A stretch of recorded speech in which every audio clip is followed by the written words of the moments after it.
Morning's chalice lighting contains within it an invitation written by the Reverend Karen Johnson.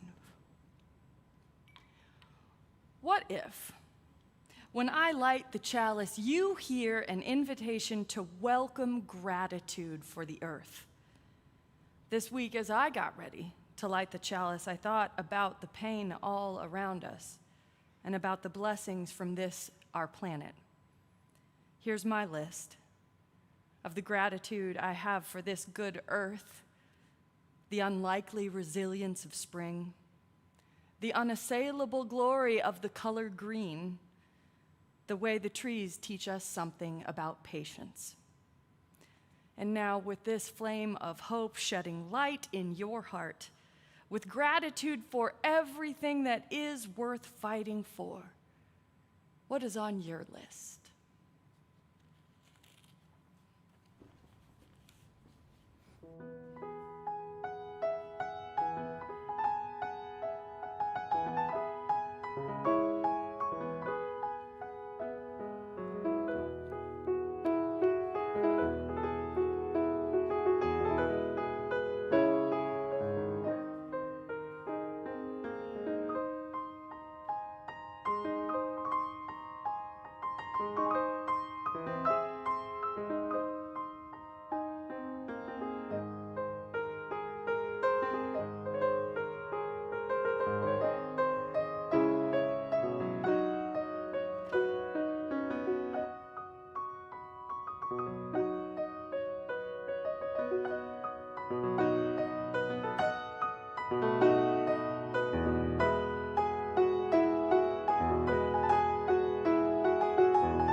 Hello and welcome to River Road Unitarian Universalist Congregation.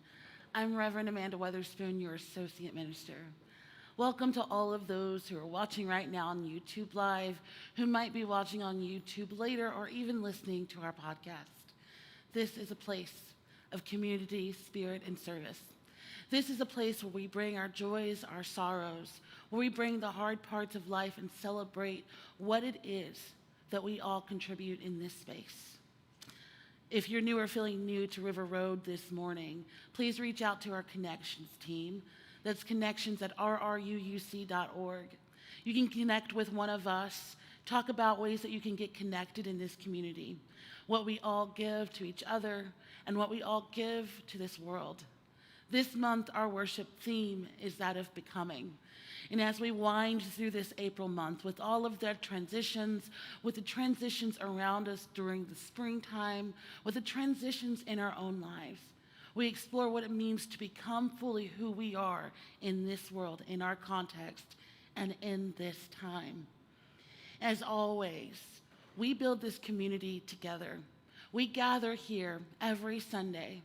We gather in spirit, we gather through technology, we gather here together once more to find out what it means to be fully in this world, but to be in this world fully together. So as always, in this time and all others, come, let us worship together. I now invite you to join us in our opening hymn.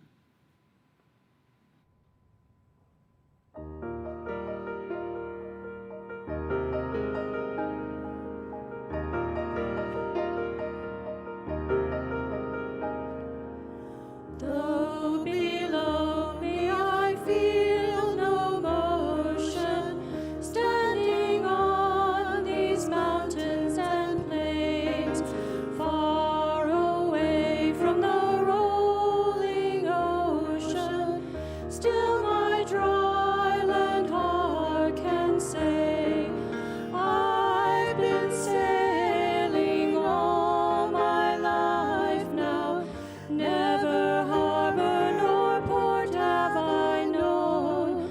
The wide universe is the ocean I travel, and the earth is my blue boat home.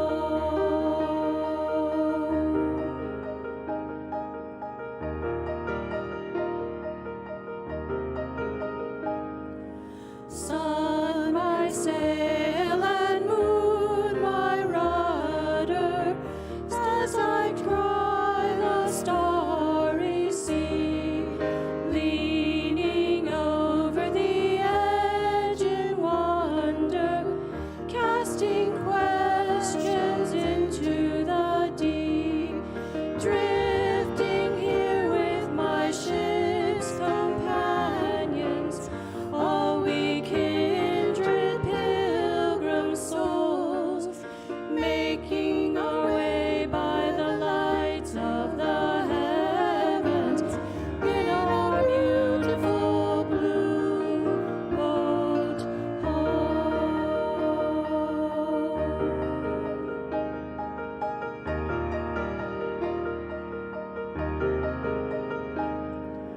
I give thanks to the waves upholding me, hail the great winds urging me on, greet the infinite sea before me, sing the sky my sailor's song.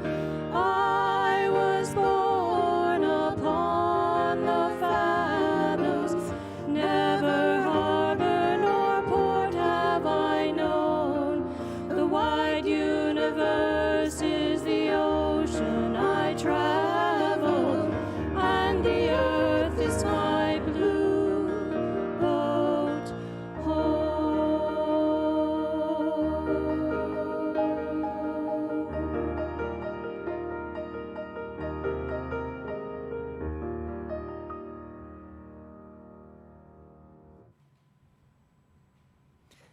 We are so blessed here at River Road with artists, creators, storytellers, musicians, people right here among us who make meaning out of it all every single day. Today, we are blessed to hear two poems from one of our own best beloveds right here among us, teacher, poet, general, joy of a human being, Heidi Mordhorst. She recorded these 2 poems that we will hear for her students for last year's 50th anniversary of Earth Day, and we are so grateful to share them with you as a call to action and a call to presence here this morning. Good morning, everyone, and happy Earth Day.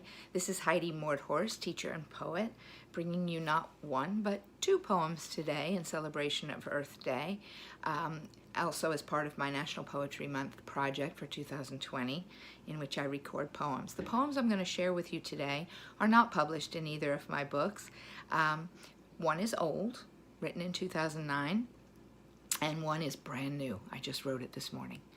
And I'm sharing these poems with you on Earth Day, wearing my globe earrings in celebration of our Earth, because Earth Day has always been really important to me. But when I wrote this first poem, I don't think that I realized just how much we needed to worry about Earth. Earth Day is celebrating its 50th anniversary this year. The first Earth Day was in 1970, 50 years ago.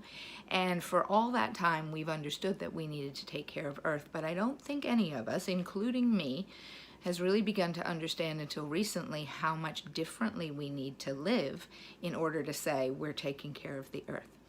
So this first poem was written just to help kids understand what's happening as the Earth gets hotter and hotter, what we call global warming. And the way that I like to think about global warming, it reminds me to take better care of Earth, is I think about how when your body is sick, when a germ invades your body, a virus perhaps, your body gets hot and runs a fever. And that is your body's way of telling you that you're sick, that you need to slow down, that you need to take better care of yourself, that you need to rest and chill out to bring that fever down. As the Earth has been getting warmer and warmer over the last 50 to 100 years, that's almost the same thing. The Earth now has a fever. It's sick, and it's telling us it's sick. It's telling us we need to slow down, take a rest, take a break, bring that fever down, chill out and cool out. So the first poem is to help kids think about that in a different way.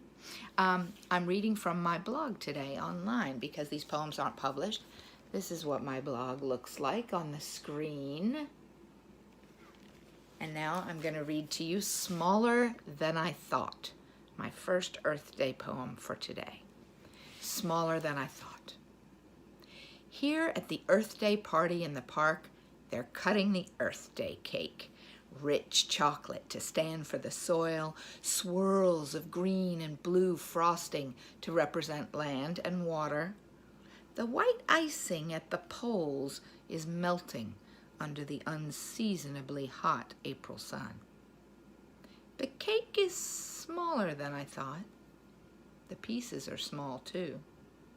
There's no point in asking for seconds. In fact, there isn't enough to go around.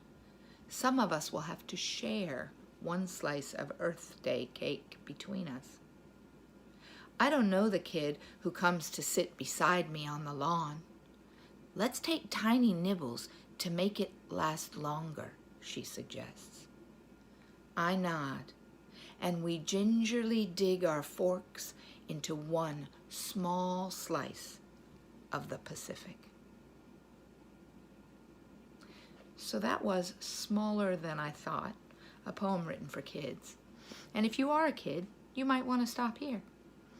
But if you are a kid who wants to hear more about a way to think about Earth Day in 2020 with a little more urgency and a little more power and a little more action, if you're an adult, please listen on. Now I'm going to share a poem that kind of goes with Smaller Than I Thought.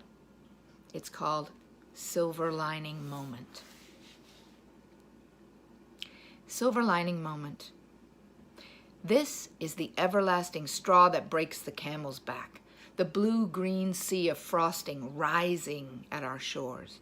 This is the inconvenient truth that leaves the party in the park to knock on every door. No mud, no lotus. No dark of day, no night.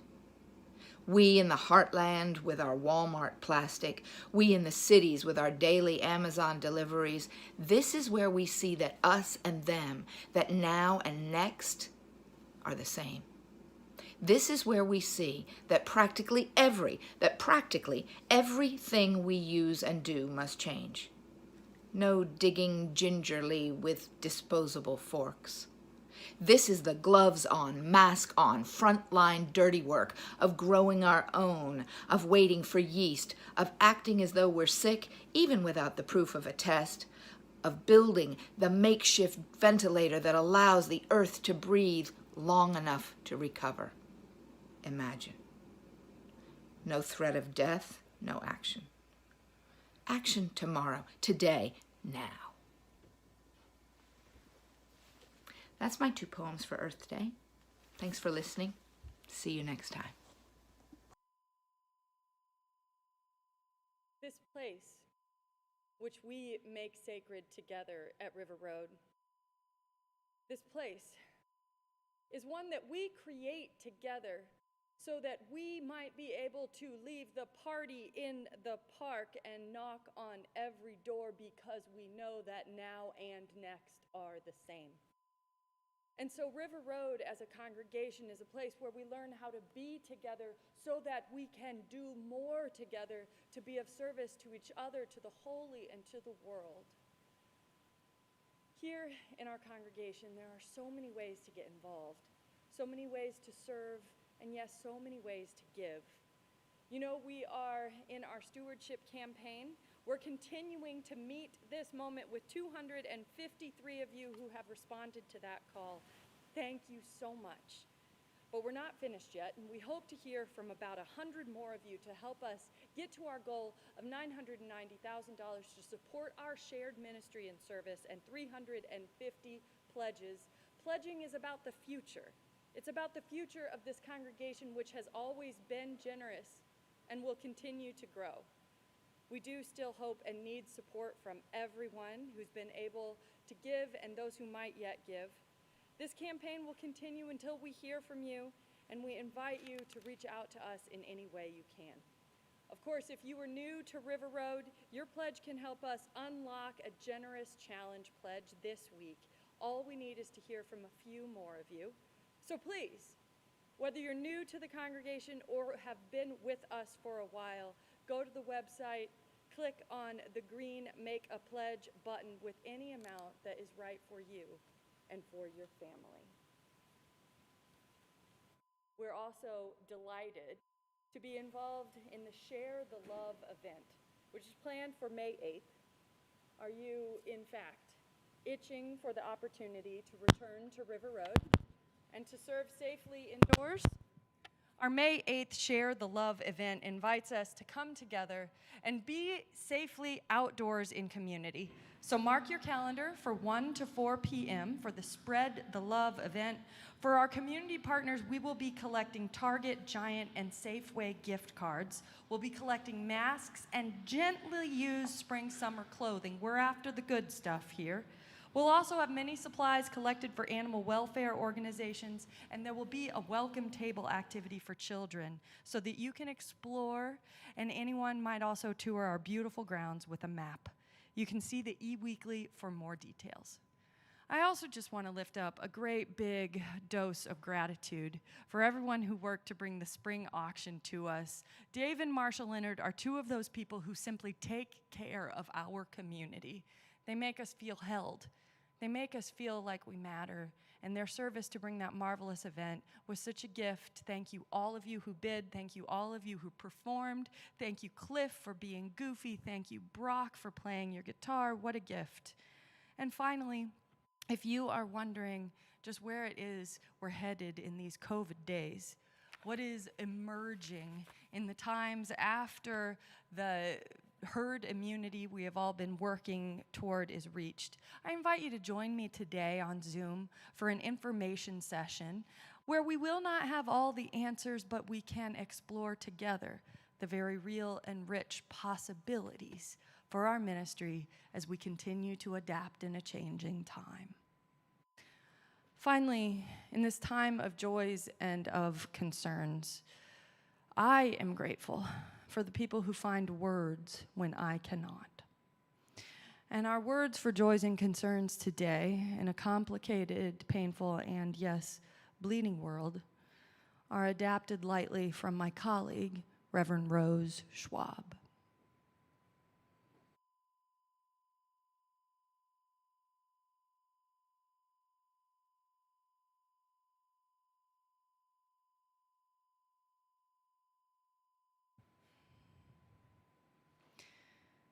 This week, I became a mad woman during the Derek Chauvin defense witnesses. This week, I became a heartbroken woman at the killing of 13-year-old Adam Toledo. This week, I became a gaslit woman when they told me that mistaking a firearm for a taser is an oopsie. This week, I became a betrayed woman when the refugee numbers of the Trump administration held steady. This week, I became a weary woman when the bullets flew once again, this time in the state of my birth, one of 130 mass shootings in this nation this year. This week, I saw friends choose stupid ideological hills to die on. I saw friends and family of color handed labor upon labor upon labor. And so my heart is with all who grieve, with all who seek to grow and move past their internalized rage, all for whom the dreams are deferred, for all the ways America never was America.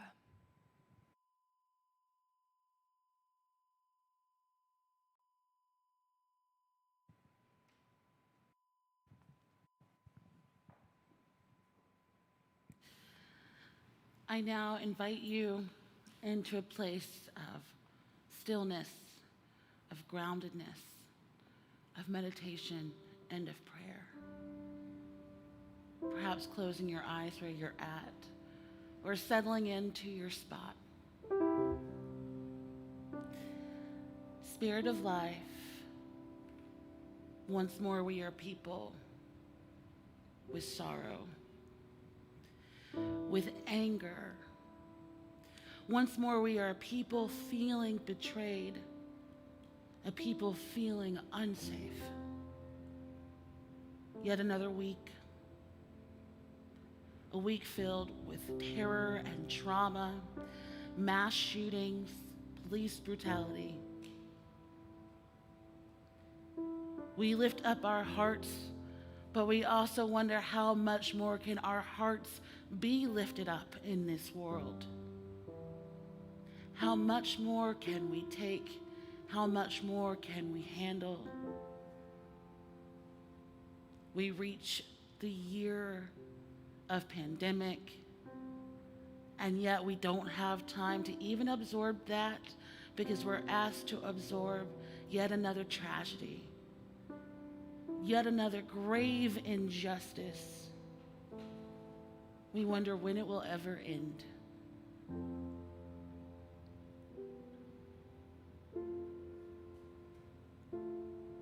We reach out to those in the communities that are impacted by violence, the communities in our own backyard, the communities across the country.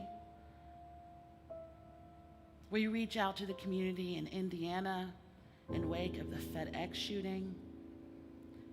We reach out to the communities in Knoxville, Tennessee in the wake of a school shooting at Austin East. We reach out to Minneapolis. We reach out to Chicago.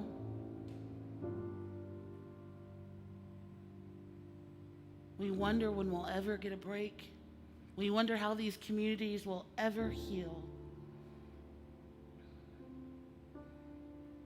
We know we have a community here where we can hold one another's anger, where we can hold one another's sense of sorrow and betrayal. We know we have a community here where we can transform. We can transform that anger into action, that sense of betrayal into connection. We know we have this community, and for that we are grateful. Spirit of life, we ask to hover over these communities that are impacted by state-sanctioned violence, impacted by the effects of socioeconomic inequality, impacted by the effect of generational trauma. We ask for their protection. We know that it is connection and not isolation that will start to turn our world around. The ability to reach out to one another in these times, the ability to stop letting our differences divide us, to stop seeing one another as a threat, and to see the common humanity in one another. And that starts with us here, right now, today. May we open our eyes to the world around us with open and willing hearts. May we hold to one another in these times. May we lean on each other's understanding. May we make more space in this world for that kind of love. The kind of love that saves lives. The kind of love that will save our lives. May it always be so. Ashe, and blessed be.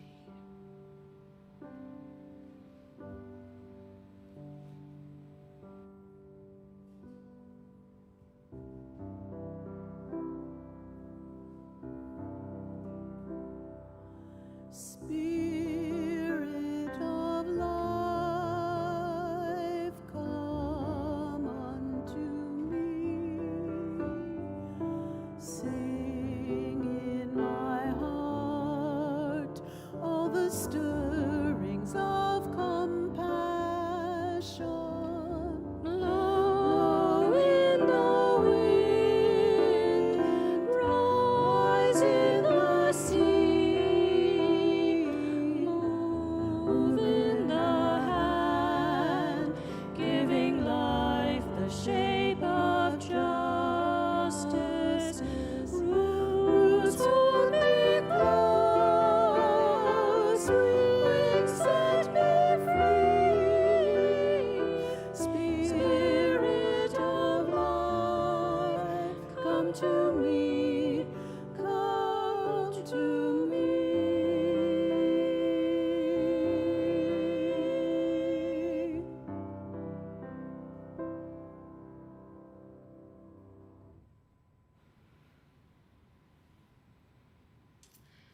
Generosity is a spiritual practice.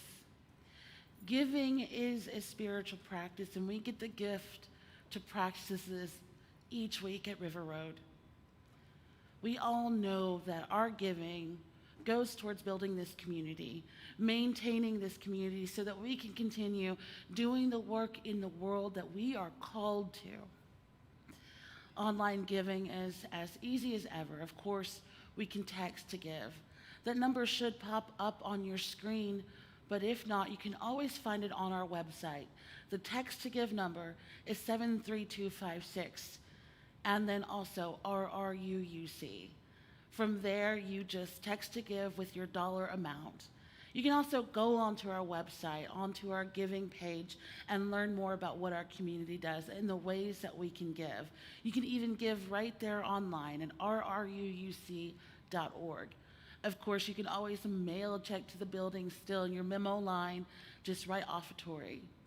There are so many ways to give, so many opportunities to give of this community, our time, our energy, our spirit, the gifts that we all have and create together. However you give and whenever you give, we know that it is what we do together that keeps this community going, that provides us opportunities to make space in this world for that life-saving love. As the music plays, I now invite you to give as you are willing and able.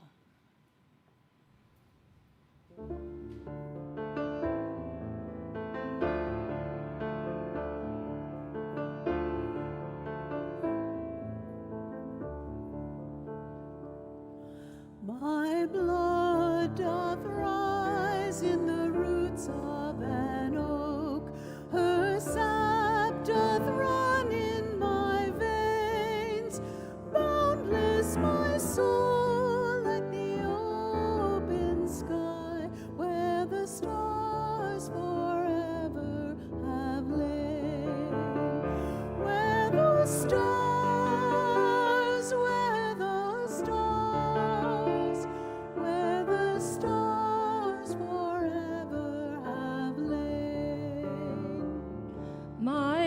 moons hold the weavings of time without end.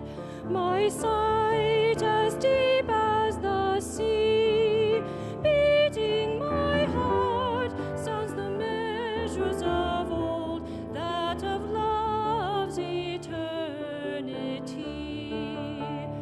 That of love, that of love, that of love's eternity. I feel the tides as they answer the moon, rushing on a far distant sand. Winging my song is the wind of my breast, and my love blows over the land.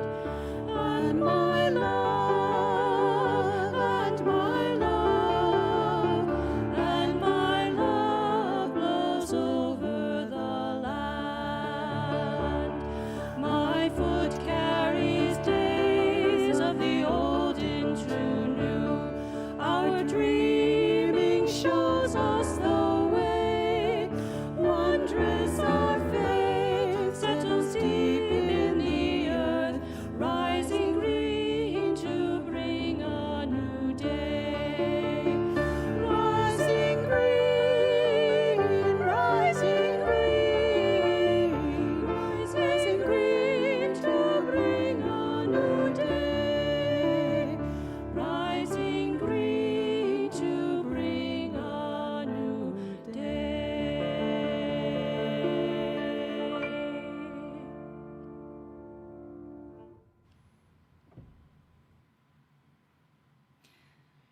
This morning, I want to start my reflections with a story about deep time and infinite possibilities, an expansion that goes on and on and on. A story adapted from the work of Carol Martignaco called The Everything Seed. Have you ever watched a seed grow? Have you ever noticed how it begins so small, so still, so quiet, like a gift waiting to be opened, and how slowly it wakes up, begins to unfold, growing bit by bit into something larger and larger and larger? Then you know, if you have watched, then you know that whatever comes from a seed usually ends up looking very little like the seed it came from, which is also true of the very first seed. Once, long ago, way back before the beginning, so long ago there was no such thing as time because there was no one there to count it. Everywhere was a huge, deep, mysterious place, like something waiting to happen. There were no stars. There was no sun. There was no moon. There was no place like this green earth. There was not a drop of water, nor a single tree or rock or flower, no living thing anywhere. But in that deep and waiting space was hidden the tiniest point of something no bigger than the tiniest seed. It was not a flower seed. It was not an elm tree seed. It was not the seed that would grow into stalks of corn, although all those things were included in that seed. You might call it an everything seed, because that's what it became. No one knows where that first seed came from, or how it was planted, or how it knew in the way that only seeds seem to know how long to wait for just the right moment to sprout and grow. But all at once, this tiny seed cradled and nourished in the rich soil of space, it woke up, it broke open, it began to unfold, unfolding, blossoming forth like an enormous blazing ball of bright light, like a great-grandmother sun, and the universe was born. Out fluttered galaxies, like a storm of snowflakes swirling, gathering into the brightest, most blindingly beautiful cloud of stars. And out of those star clouds whirled our own star, the one we call the sun, and our earth, and our moon, and all the round spinning planets we have learned how to name. And here is the secret. Here's the secret of that first tiny seed. You and I were there in the very beginning. Just as the idea of each leaf on a big oak tree lies hidden inside an acorn, we were there. With all the stars and planets, all the rocks and oceans, all the plants and animals and people, everything that is now or ever will be was inside that first tiny seed, including everything we can do to hurt and to heal, to hope and to harm. All of it was there. And so whenever you hold a seed in your hand and you wonder what it could become, imagine how you and all that is here once came from the tiniest speck of an everything seed before it sprouted and grew long, long ago in the way back beginning of time. Now, if this were an ordinary story, surely it would end right there. But we know that the story of the universe keeps unfolding again. What once began in a blazing blossom of light, it continues every day, including this day. It continues in your choices, including the ones you make right now. Even now it continues, this story. New stars sprout to open in the deep soil of space. New plants and animals appear on earth, seeds of many kinds scattered all over the earth to help us remember. And new people are born every day with that spark of that first light alive and burning deep inside them, waiting, like the everything seed, to shine in ways that are yet to be known.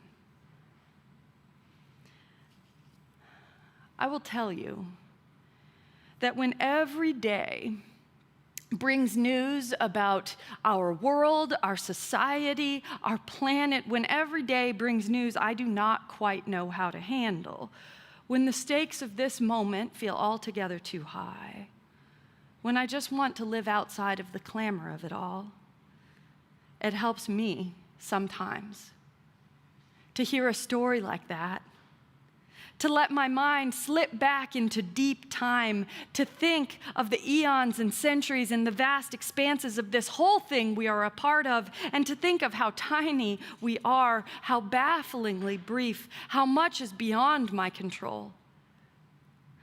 You know, perhaps, as we all do, that time runs strangely during the pandemic. Have you felt that?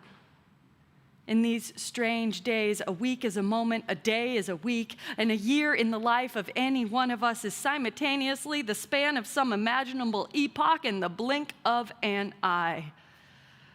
In these unusual days, time stretches out and contracts upon itself. Simultaneously, the headlines break, and it feels like we are living in an endless loop of violence and loss, an endless circle in which there is no progress.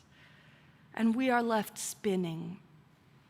We humans merely being, we are left spinning between the urgency of the moment and the patience that the moment demands. We are torn between what cannot be done if we try to do it too fast and what darn well should have been done yesterday, because people are dying and the planet is bleeding and time, as the wise people say, is of the essence. As it has for all of us throughout this pandemic. Time runs strangely in the midst of ecological crisis. Do you know a Stanford study It showed recently that the climate change we are in the grip of right now is on pace to occur 10 times faster than any ecological change recorded on this planet in the past 65 million years. Without intervention, this pace we are on can lead to a 5 to 6 degrees Celsius spike in annual temperatures by the end of this century. It is all on fast forward now. We are living on the thinnest sliver of deep time, reaching back into unimaginable ages, but we are moving so quickly now. We are careening toward a tipping point even as we lumber so slowly toward action. And you know, this week, when I was reflecting with colleagues, not about the ecological crisis we face, but about the state of policing in this country and the death after death after death to gun violence, someone said to me, you know, my people, the people I love, the people I work with, they think we're going too fast. They think we're demanding too much, and they just want us to slow down. And my colleague, she said that, and she said she laid on the floor and wept to think of it. Because you can't slow down and give everybody a break when people keep dying. And you can't stop working, lobbying, acting, moving for the integrity of the planet when every day matters and tomorrow is today. The everything seed planted so long ago in deep time. It is expanding and it is blossoming still, and we are but a powerful, destructive, loving, impossibly tiny speck in all of its brightness. A speck with the power to burn our little corner of absolutely everything down. And so we are caught between the vastness and the urgency, our smallness and our power. And again, when it all feels like too much, I find comfort where I can, including the fact that it does not all rest on me or on us or on our generations alone. And I am reminded of the words in Deuteronomy chapter 6, which has reminded human beings for thousands of years that we drink from wells we did not dig. We are warmed by fires we did not kindle. In this way, nothing we do is done alone. And what we do today, we do not undertake for ourselves.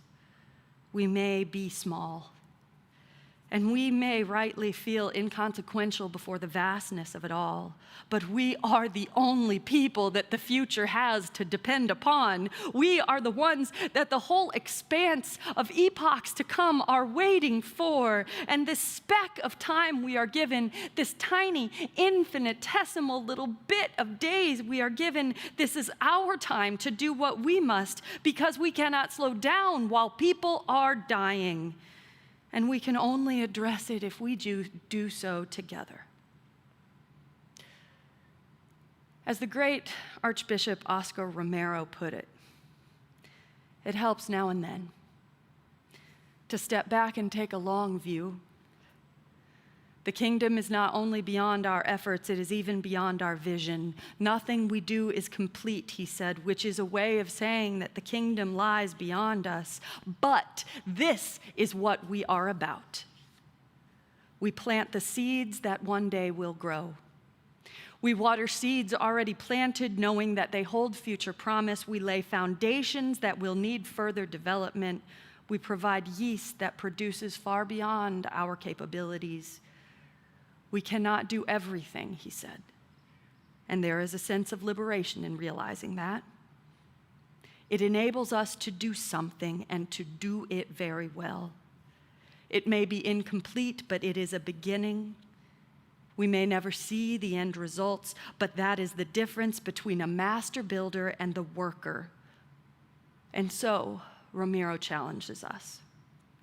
Let us be workers, not master builders, ministers, not messiahs. We are prophets of a future, not our own. So on this Earth Day, when time runs strangely, and the whole reaching future depends on us, let us bless what we can do, the ways in which we are workers, not master builders, ministers, not messiahs. We are but a speck on the edge of deep time, and every single day is important. We are weary, and we want to slow down, but the whole reaching future depends on the urgency of now.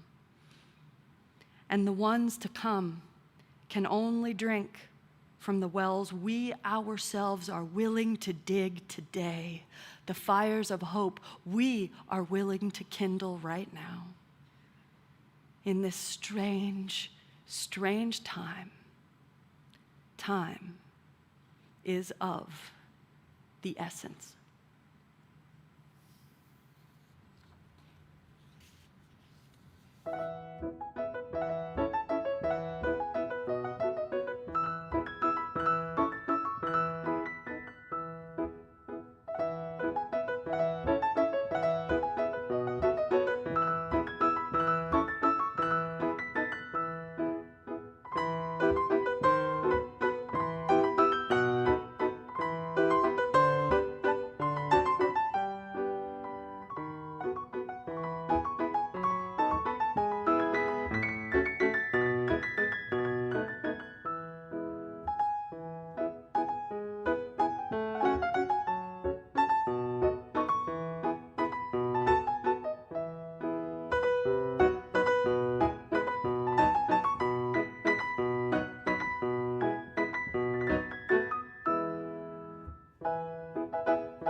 In just a minute, you'll see a slideshow full of ways that you can get involved in our green sanctuary work, our ecological justice work here at River Road, and of course, outside our doors. If time is of the essence, the time is right now. And I want to thank Heidi Mordhorst and our Green Sanctuary team for helping to prepare the service, Heidi's amazing poetry, Lynn and Naomi Schwei for your beautiful music this morning, Reverend Amanda for letting me steal her microphone when mine broke, Danny, Jeff, everybody who makes the technology work, including Jesse at home work in the Zoom room. We make the way when we make it together. And so, may the truth that makes us free, the love that casts out fear, and the hope that never dies, guide us and those we love and those we do not love forward together till the day spring breaks and all the shadows flee away.